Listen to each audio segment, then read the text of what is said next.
Hello guys, এখন বাজে হচ্ছে সকাল 8:30। 8:30 নাকি 9টা বেজে গেছে যাইতে যাইতে। এই ওয়েদার দেখেন, বৃষ্টিতে ভেজা ওয়েদারে আমরা যাইতেছি জীবনের প্রথম মারা খাইতে। উইদাউট এটা হচ্ছে সেজে গুজে মারা খাওয়ার মতো। আজকে হচ্ছে আমাদের ফার্স্ট ডিফেন্স, আমাদের ব্যাচেলারের ডিফেন্স। এখনও আর কি 2টা বাকি আছে, মাস্টার্স আর পিএইচডি, জানি না করবো কিনা। কিন্তু হচ্ছে ব্যাপারটা হচ্ছে এমন সুন্দর একটা প্রজেক্ট নিয়েছিলাম 1 বছর আগে, যে এটা কইরে তো একবার সেই ফাটাই ফেলবো, একবার ChatGPT টপকাই দিব একবার। মানে স্যাম অলফ্রেন্ড আমাদের এসে কইবে, বাবা তোরা আমাদের এখানে চাকরি কর, ChatGPT বাঁচা। এখন 1 বছর পরে যখন দেখি তখন কিছুই মনে নাই।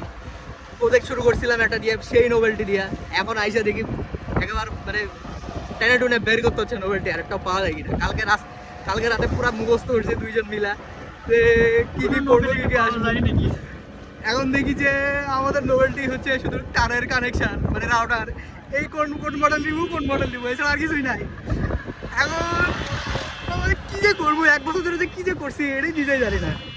1 বছর করে পেপার লেখার পরে বলতে পারি না আসলে যে কি পেপার করছি আমরা। এদিকে আমার বন্ধু প্রোটোটাইপ বানায় বসে আছে, ওই ল্যাপটপে দেখাবে যে ডিফেন্সের প্রফেসরদের কবে যে বাবা তুমি যে বানাইছো কও তো এখানে এই কোডে কি কাজ হয়েছে। ওই বলবে স্যার ক্লোড জানে। এটা তো কথা ছিল না, আমরা প্রোটোটাইপ দেখাবো, আপনি কোড কেন জিজ্ঞেস করবেন। ঠিক আছে, দোয়া করি মারা খাওয়ার পরে আবার দেখা হবে। আপনারা